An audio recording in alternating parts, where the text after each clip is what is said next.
Friends ಇಲ್ಲಿ Smita ಫಾರಿನ್ಗೆ higher ಸ್ಟಡಿಗೆ ಅಂತ ಹೋಗಿ 3 ವರ್ಷ ಆಗಿರುತ್ತೆ.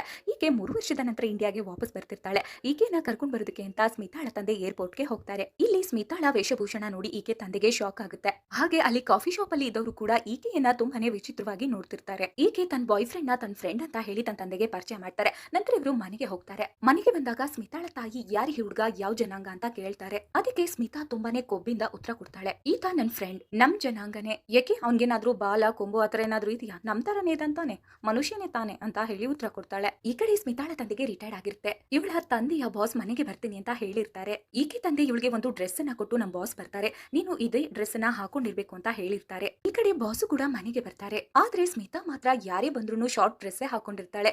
ಇದರಿಂದ ಇವರ ತಂದೆಗೆ ಬೇಜಾರಾಗುತ್ತೆ, ನನ್ ಮಗಳು ಯಾಕೆ ಈ ತರ ಡ್ರೆಸ್ ಅನ್ನ ಹಾಕೊಂಡಿದ್ದಾಳೆ ಅಂತ. ನೆಕ್ಸ್ಟ್ ಸ್ಮಿತಾಳ ಬರ್ಡೇ ಪಾರ್ಟಿ ಇರುತ್ತೆ. ಇಲ್ಲಿ ಸ್ಮಿತಾ ತನ್ನ ಬಾಯ್ ಫ್ರೆಂಡ್ ಬಗ್ಗೆ ಹೇಳಿ ಮದ್ವೆ ಬಗ್ಗೆ ಮನೇಲಿ ಒಪ್ಸೋಣ ಅಂತ ಅನ್ಕೊಂಡಿರ್ತಾಳೆ. ಈಗ ಇಲ್ಲಿ ಸ್ಮಿತಾಳ ತಂದೆ ಬರ್ತಾರೆ. ಸ್ಮಿತಾಳಿಗೆ ಅವಳ ಅಪ್ಪನನ್ನ ನೋಡಿ ತುಂಬಾನೇ ಶಾಕ್ ಆಗುತ್ತೆ. ಇಲ್ಲಿ ಈಕೆ ಅಪ್ಪ ಹರಿದೋಗಿರೋ ಬನೀನು ಮತ್ತೆ ಪಟಾಪಟಿ ಚಡ್ಡಿ ಹಾಕೊಂಡ್ ಬಂದಿರ್ತಾರೆ. ಈಕೆ ತನ್ನ ತಂದೆನ ಕೇಳ್ತಾಳೆ, ಅಪ್ಪ ನೀವ್ ಯಾಕೆ ಈ ತರ ಬಂದಿದ್ದೀರಾ ಅಂತ. ಆಗ ಇವಳಪ್ಪ ಹೇಳ್ತಾರೆ, ನನ್ಗೆ ಇದೇ ಕಂಫರ್ಟಬಲ್. ನೀನ್ ಮಾತ್ರ ಅವತ್ತು ನಮ್ ಬಾಸ್ ಬಂದಿದಾಗ ಶಾರ್ಟ್ ಡ್ರೆಸ್ ಅಲ್ಲಿ ಇದೆ, ನನ್ಗೆ ಇದೇ ಕಂಫರ್ಟಬಲ್ ಅಂದೆ. ನನ್ಗೂ ಅಷ್ಟೇ ಇದೇ ಕಂಫರ್ಟಬಲ್. ಒಂದೊಂದು ಜಾಗಕ್ಕೂ ಅದರದೇ ಆದ ಮಹತ್ವ ಇರುತ್ತೆ. ಯಾವ್ಯಾವ ಜಾಗಕ್ಕೆ ನಾವು ಯಾವ್ಯಾವ ಬಟ್ಟೆನ ಹಾಕೋಬೇಕು ಅದನ್ನೇ ಹಾಕೋಬೇಕು. ಅದು ಬಿಟ್ಟು ನಮ್ಗೆ ಇದೇ ಕಂಫರ್ಟಬಲ್ ಅದೇ ಕಂಫರ್ಟಬಲ್ ಅಂತ ನಾವು ಹೇಗೆಗೋ ಡ್ರೆಸ್ ನ ಹಾಕೊಳ್ಳೋದಲ್ಲ. ಯಾವ್ಯಾವ ಜಾಗಕ್ಕೆ ಯಾವ್ಯಾವ ಬಟ್ಟೆ ಹಾಕೋಬೇಕು ಅದನ್ನೇ ಹಾಕೋಬೇಕು. ಹೀಗೆ ಸ್ಮಿತಾಳ ಅಪ್ಪ ಈಕೆಗೆ ಮನವರಿಕೆಯನ್ನ ಮಾಡ್ತಾರೆ. ಈ ಮೂವಿಯ ಫುಲ್ ಸ್ಟೋರಿ ಕೇಳಲು ನಮ್ಮ ಯೂಟ್ಯೂಬ್ ಚಾನಲ್ ಅನ್ನು ವಿಸಿಟ್ ಮಾಡಿ.